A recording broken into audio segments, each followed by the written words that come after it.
the 2018 Wimborne History Festival, to commemorate the centenary of the end of the First World War and to mark 100 years since women gained the vote.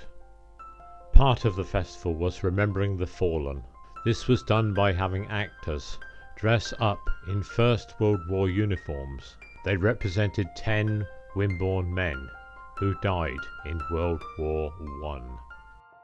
Details of the silent soldiers were available. I want to concentrate on one particular soldier, William Arthur Small.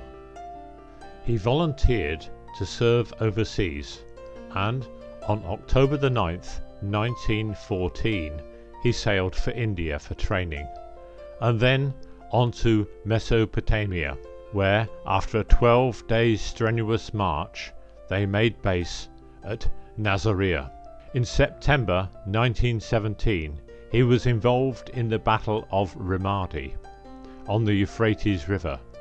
This was where he was killed in action. William was posthumously awarded the British War Victory Medals, and a war gratuity of £31.15 shillings and threepence was given to his father, Charles.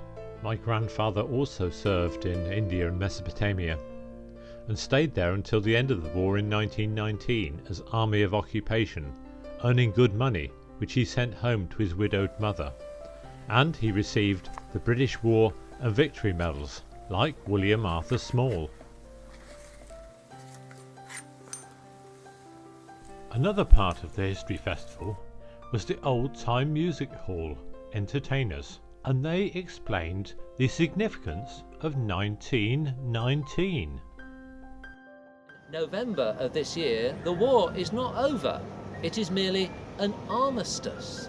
In other words, it's a ceasefire. It could kick off again at any minute. The soldiers didn't come home.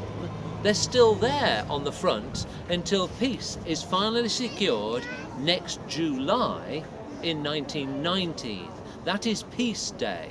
So it's not the end of the war later this year in 1918. It is merely a ceasefire. So consequently in 1919, the Novello Publishing Company came out with this piece of music in order to quell unquiet that there was amongst the people back home.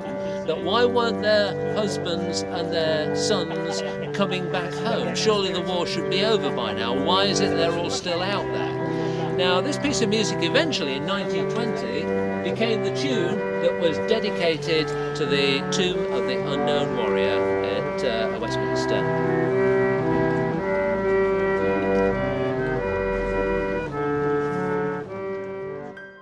My other grandfather, Arthur Rhys Thomas, rarely spoke of the war, but through the wonders of modern technology and the family tree website Ancestry, we have learned further details.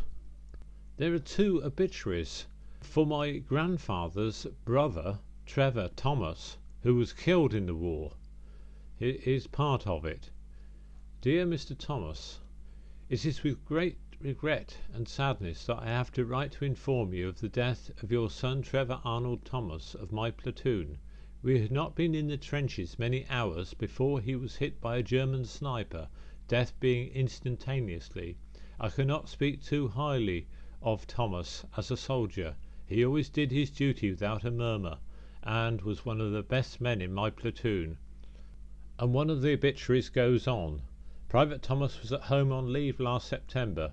He has 2 brothers doing their duty, Frank Thomas doing work with the YMCA, and his brother Arthur Rhys Thomas, that's my grandfather, being a drill instructor to the Royal Welsh Fusiliers in this country.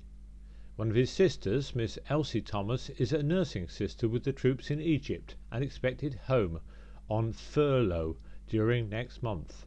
My grandfather was also a cook in the army, and he may have used one of the catering wagons which was at the Wimborne History Festival, an amazing example of a restored catering wagon able to be used. I think it came from abroad. Both my grandfathers ended up living in the same village, Kennington near Oxford, and when the Second World War came around they both joined up for the Home Guard.